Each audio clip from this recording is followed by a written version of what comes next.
Gilberto Vega, consecrated hands only. Yes, the Eucharist should only be touched by consecrated hands only unless there is an emergency, risk of sacrilege, something like that. Like if I saw someone running out of the church with a tabernacle and it was spilling out host, I would run and pick up the host before they were stepped on, even though I don't have consecrated hands. In that case, I would do it. Any other time, I'm not going to walk up with my dirty paws and ask for the God of the universe to be placed on my hands. Colette Gallagher asks, is it better to take communion on the hand than not at all? For me personally, I would not receive. If that was the only option, the priest is like, you have to receive on the hand or not at all, I just would not receive communion. That's just me. I'm not telling y'all what to do. That's me and my own conscience. Thank you, Colette. Good question. Gilberto, back again. What about receiving Holy Communion on the tongue from a Eucharistic minister? Personally, I would not do that. I'm a layman. I'm not going to touch the host. The Eucharistic minister, she's a lay person. It doesn't fix the problem. I guess you're saying, well, I'm not touching it, but it's still enshrining and perpetuating a Eucharistic abuse in the church.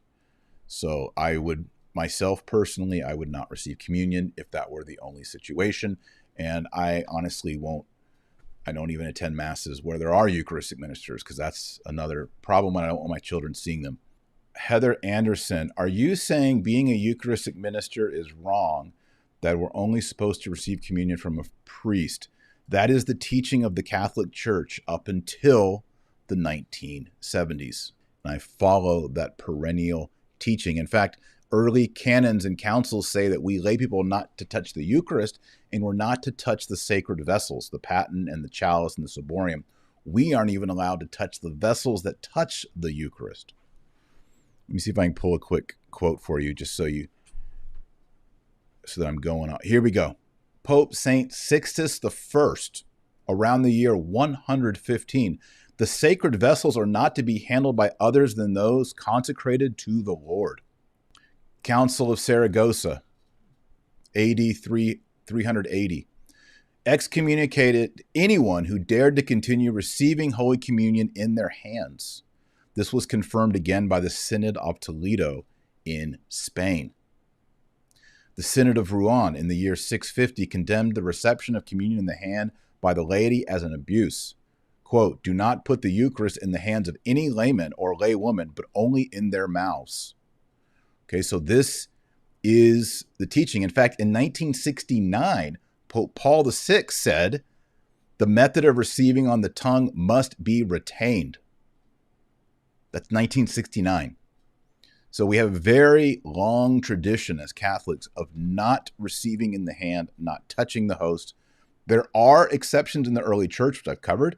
Those two exceptions, according to St. Basil the Great, Doctor of the Church, are, number one, a time of persecution.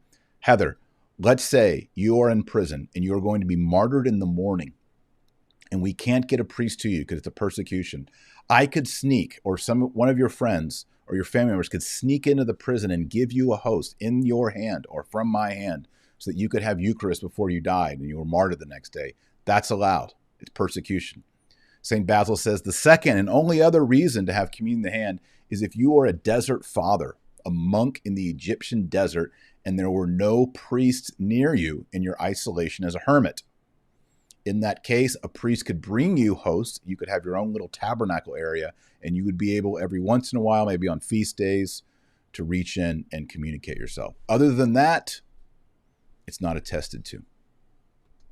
All right, good one. Jerry asks, can the paten be touched with gloves? Yes, so you'll see sacristans, and sometimes you'll see altar boys moving the paten, the chalice, or the ciborium, or some of the other sacred vessels around the altar or from the altar back to the sacristy. Whenever they do, they always wear usually white gloves because they're not allowed to make contact with their hands, with their skin on the sacred vessels, because they are not ordained. They are not consecrated for that work. So good question. And if you go to a traditional church, before, after a mass, you may actually see people who are not priests, usually altar servers, perhaps moving things, sacred vessels, but they will have those white gloves on their hands because their hands are not consecrated. It's a pious custom and a pious tradition. So Jerry, thank you so much for that question.